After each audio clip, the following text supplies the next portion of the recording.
Bonjour à tous, bienvenue dans une autre liste d'animes très spéciale sur notre chaîne. Aujourd'hui, nous allons parler d'animes où le personnage principal est super puissant. Si vous aimez ce type de contenu, abonnez-vous et laissez votre like et maintenant commençons la vidéo.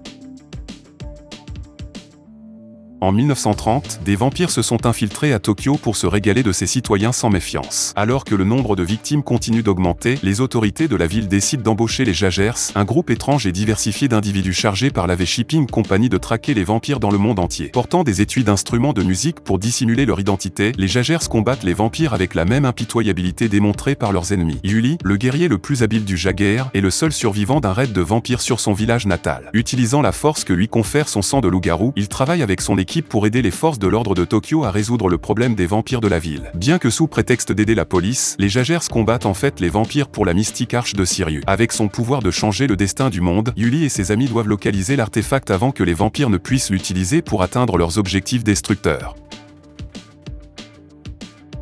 Se taire et faire ce qu'on te dit, c'est un choix lâche. Ce sont les mots de Junk Dog, un combattant souterrain de Megalobox, une évolution de la boxe qui utilise des membres mécaniques connus sous le nom de Gear pour améliorer la vitesse et la puissance de ses utilisateurs. Malgré le potentiel débordant du jeune homme en tant que boxeur, la nature illégale de sa participation l'oblige à gagner sa vie en lançant des matchs comme le dicte son patron Gansaku Nambu. Cependant, tout cela change lorsque le champion de Megalobox, Yuri, entre dans son ring minable sous le couvert d'un autre challenger. Sorti en un seul tour, Junk Dog se retrouve avec un défi. Si vous êtes sérieux au sujet de me combattre à nouveau, alors frayez-vous un chemin jusqu'à moi et mon anneau. Rempli d'excitation écrasante et soutenu par le syndicat criminel responsable de ces matchs lancés, Junk Dog entre dans Megalonia, un tournoi d'envergure mondiale qui décidera du mégalo-boxeur le plus fort de tous. N'ayant pas de nom propre, il prend le surnom de Joe alors qu'il commence son ascension depuis le bas de la liste des combattants classés. Alors qu'il ne reste que 3 mois pour se qualifier, Joe doit affronter des adversaires comme il n'a jamais combattu pour relever le défi de son rival.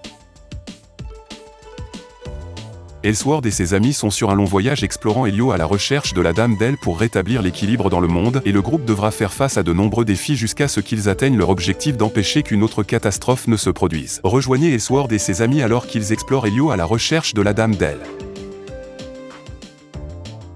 La vie d'Asahi s'est en réalité terminée simultanément lorsqu'elle est morte en jouant à Union, un RPG en ligne de renommée mondiale. Les membres de Subaru se sont séparés lorsqu'Union a fermé ses portes en raison de la mort d'Asahi. 6 ans plus tard, Haruto se connecte à une version renouvelée de Reunion et retrouve Asahi décédée. Est-ce vraiment elle ou juste un fantôme électronique? Les anciens membres de l'équipe se réunissent et entrent dans le jeu en ligne mystérieux et mortel pour le découvrir.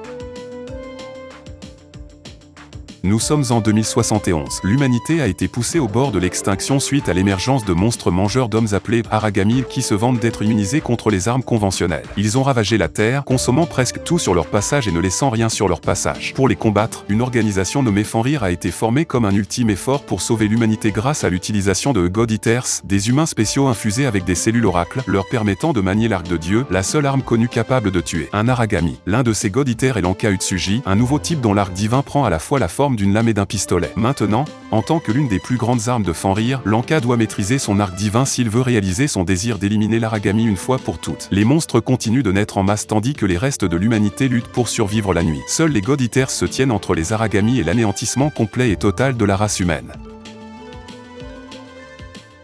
Medaka Kurokami est, dans le vrai sens du terme, parfait. Belle, intelligente et athlétique, le rêve de Medaka est de rendre les autres heureux. Ainsi, lorsqu'elle se présente à la présidence du conseil étudiant de la prestigieuse académie Akoniwa, remporter l'élection avec 98% des voix est tout à fait prévisible. La toute première chose que fait le nouveau président bruyant est de mettre en place la Medaka Box, une boîte à suggestions permettant aux étudiants de soumettre toutes sortes de demandes d'aide. Avec le cynique Zankichi Itoyoshi, son ami d'enfance qui a été armé pour aider, Medaka répond à ses demandes à un rythme ridicule. Pour chaque travail réalisé, elle fleurit la salle du conseil des élèves, dans le but de remplir toute l'école. Cependant, les deux sont sur le point de découvrir qu'aider les autres peut être beaucoup plus difficile qu'ils ne le pensent alors qu'ils commencent à découvrir un plan dévastateur centré sur l'académie et même Medaka elle-même.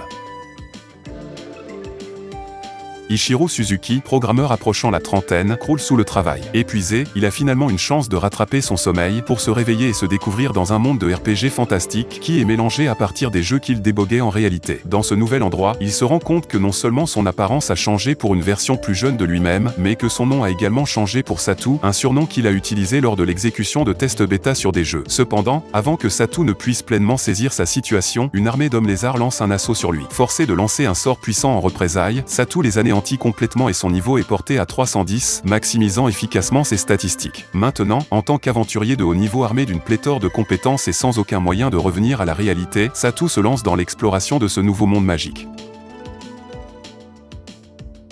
16 races sensibles habitent Disboar, un monde supervisé par Tay, le seul vrai dieu. Le plus bas des 16, Humanity, se compose d'humains, une race sans affinité pour la magie. Dans un endroit où tout est décidé par des jeux simples, l'humanité semble n'avoir aucun moyen de sortir de sa situation difficile, mais l'arrivée de deux étrangers pose un changement. Sur Terre, les demi-frères Sora et Shiro sont deux inséparables qui dominent divers jeux en ligne sous le nom d'utilisateurs blancs. Bien que notoires sur Internet, les deux hommes croient que la vie n'est qu'un autre jeu ennuyeux. Cependant, après avoir répondu à un message d'un utilisateur inconnu, ils sont soudainement transportés vers Disboar. Le mystérieux expéditeur s'avère être Tay, qui les informe des règles absolues du monde. Après le départ de Tay, Sora et Shiro commencent leur recherche de plus d'informations et d'un endroit où séjourner, les emmenant à Elkia, le seul royaume restant d'Humanity. Là, le duo rencontre Stéphanie Dola, une fille émotive en lice pour la souveraineté du royaume. En désespoir de cause, elle tente de regagner le trône de son père, mais sa témérité rend son objectif irréalisable. Inspiré par la motivation et la passion de la jeune fille, Sora et Shiro décident d'aider Stéphanie à remettre Elkia sur pied, dans le but ultime de devenir les nouveaux dirigeants du royaume énigmatique.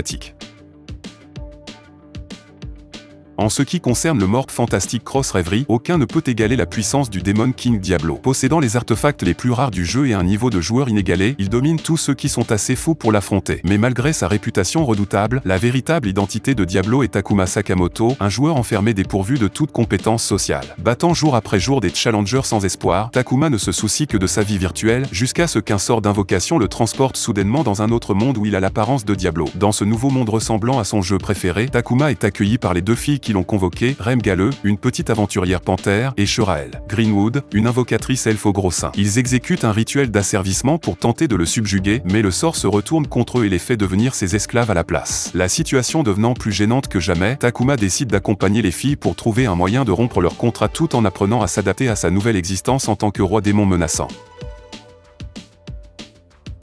Satoru Mikami, 37 ans, est un employé d'entreprise typique qui se contente parfaitement de son style de vie monotone à Tokyo, à part le fait qu'il n'a pas réussi à trouver une petite amie une seule fois dans sa vie. Au milieu d'une rencontre fortuite avec son collègue, il est victime d'un agresseur au hasard dans la rue et est poignardé. Cependant, alors qu'il succombe à ses blessures, une voix particulière résonne dans son esprit et récite un tas d'ordres auxquels le mourant ne peut pas donner de sens. Lorsque Satoru reprend conscience, il découvre qu'il s'est réincarné en un groupe de slimes dans un royaume inconnu. Ce faisant, il acquiert de nouvelles compétences, notamment le pouvoir de dévorer n'importe quoi et d'imiter son apparence et ses capacités. Il tombe ensuite sur le monstre scellé de niveau catastrophe Storm Dragon Veldora qui avait été scellé au cours des 300 dernières années pour avoir dévasté une ville en cendres. Sympathique à sa situation difficile, Satoru se lie d'amitié avec lui, promettant d'aider à détruire le sceau. En retour, Veldora lui confère le nom de Rimuru Tempeste pour lui accorder la protection divine. Maintenant, libéré des banalités de sa vie passée, Rimuru se lance dans un nouveau voyage avec un objectif précis en tête. Alors qu'il s'habitue à son nouveau physique, ses bouffonneries gluantes se répercutent dans le monde entier, modifiant progressivement son destin. Et c'était notre liste d'animes pour aujourd'hui. Si vous avez aimé la vidéo, n'oubliez pas de laisser votre like et également de vous abonner à notre chaîne pour toujours recevoir le meilleur contenu de vos animes préférés. Pour aujourd'hui, on va rester ici, jusqu'à la prochaine vidéo qui sortira très bientôt.